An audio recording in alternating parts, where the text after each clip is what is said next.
Hey, what's up guys? Sloth King here. I am to the point where I'm almost ready to start up the engine. I'm going ahead and putting a bunch of fluids in. Right now, I'm working on throwing some antifreeze in. I gotta mix up another jug. And then I gotta throw some oil in and then some power steering fluid. And then after that, I'm gonna crank it a little bit without the fuel, that EFI fuse in. That way no fuel gets up into the cylinders. And then once I see that I have oil pressure on the dash, I'm gonna go ahead and throw the spark plugs in, throw the top intake tubes in, and then hook up my accelerator cable. And then I'm gonna see if she starts up. All right, so let's get to filling things up.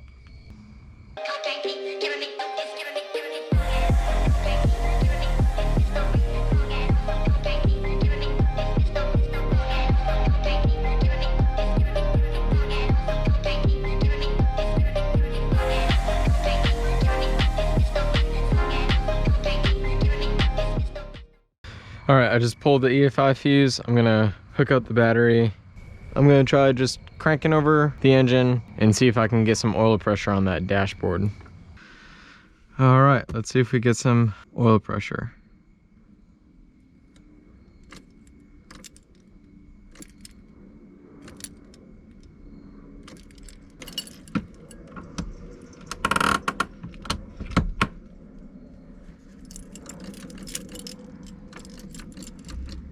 That's weird. Let me find out the issue. Okay, I just remembered that I had those two computers unplugged. That might have been the issue. Let's find out.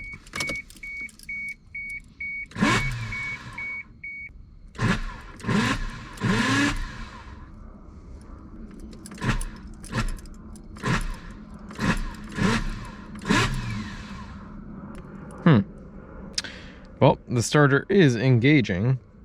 I hope it's, I really hope there's not a difference between the two starters. Well, let me do a quick Google search, guys. Okay, guys, I finally got the starter to engage. I had to turn the crank a little bit, and then the starter finally caught itself on the teeth. It's kind of weird.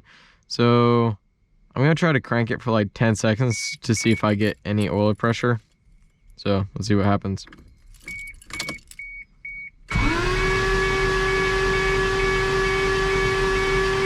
Two hours later. It's weird, I'm not seeing anything. Oh, what's that?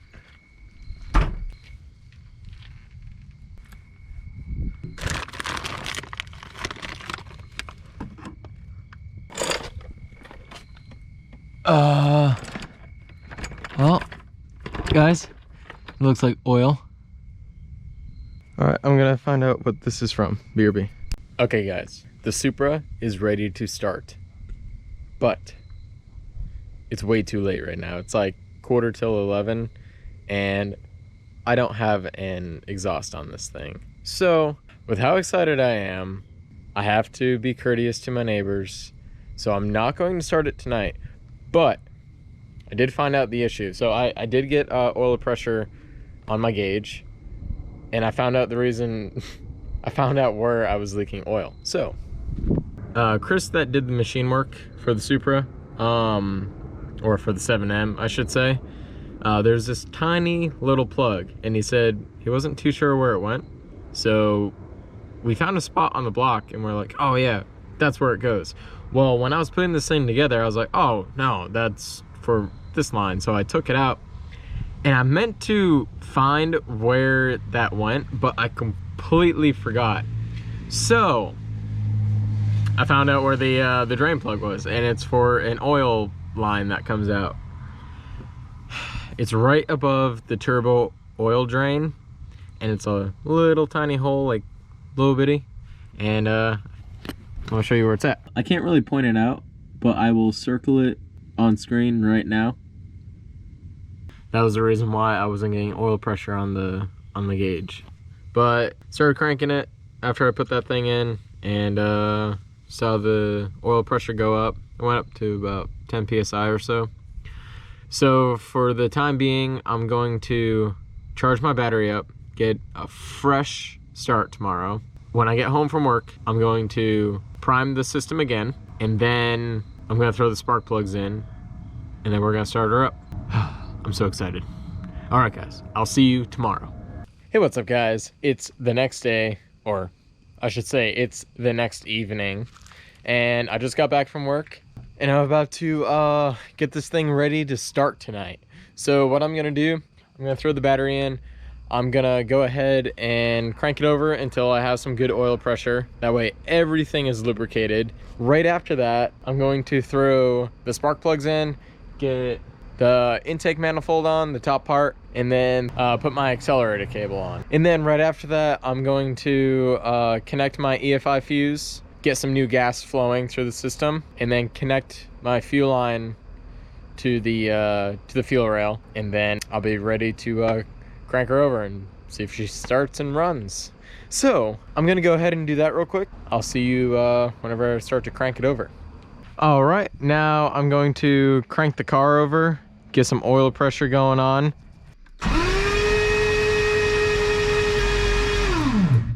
Alrighty, that'll do it. Everything's lubricated.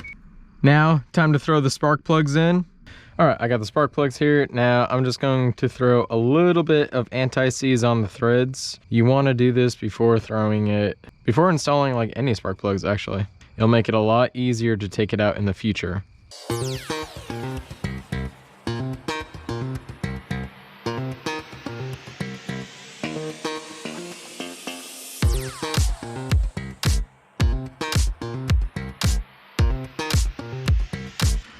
All right, all the spark plugs are installed. I didn't torque them down. I usually don't. I just get them hand tight and then go a little bit past it. But if you guys want to torque it down, it is 13 foot-pounds or 156 inch-pounds.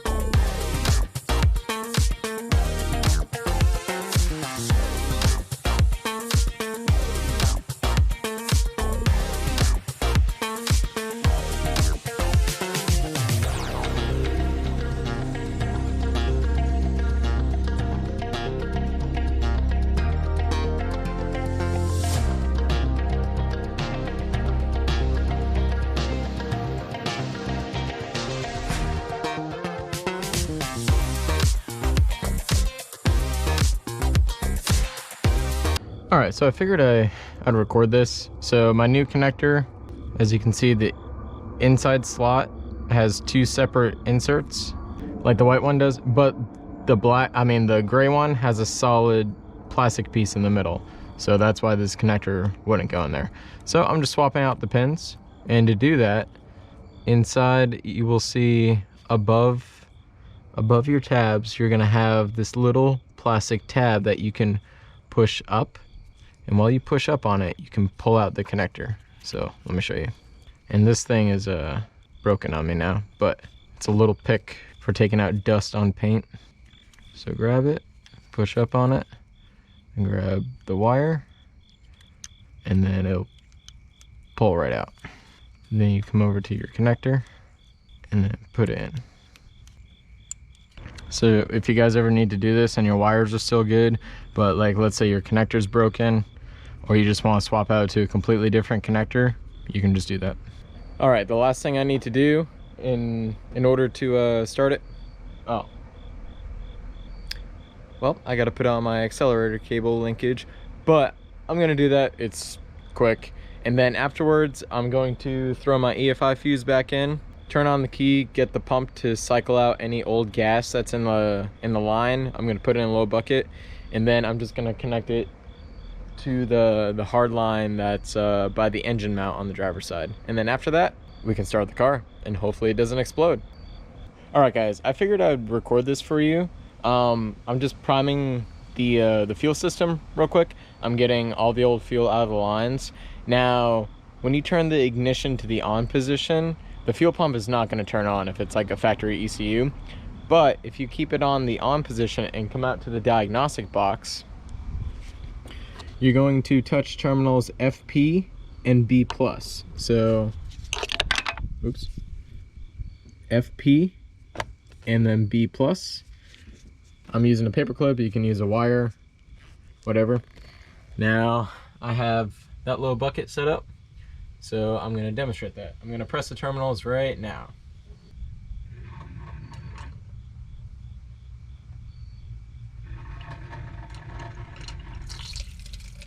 See?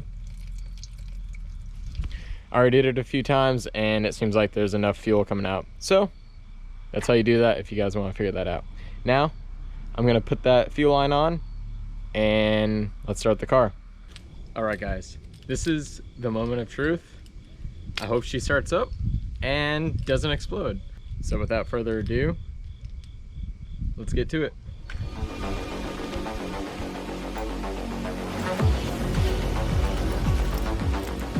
All right.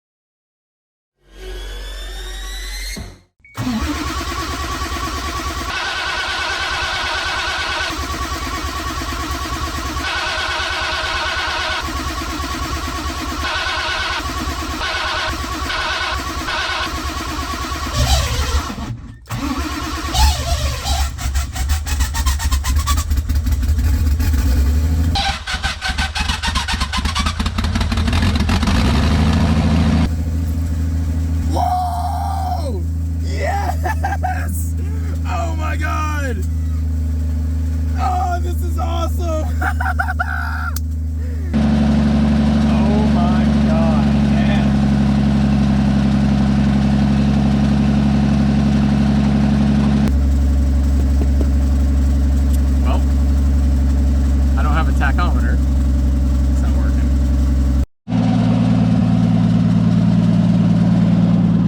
Guys, I am beyond excited about this. So I found out what the engine code is. I know it's a little loud right now, sorry.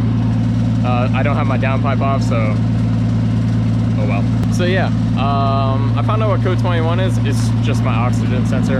I don't have it plugged in because I don't have my downpipe on. But yeah, I'm gonna go ahead and let this warm up and see if the cooling fans kick on, see how everything comes up to temp, and then yeah, I'm gonna call it a night. Anyways, so if you guys like this video and are as excited as I am, go ahead and leave a like, subscribe to see more videos like these. Peace. All right.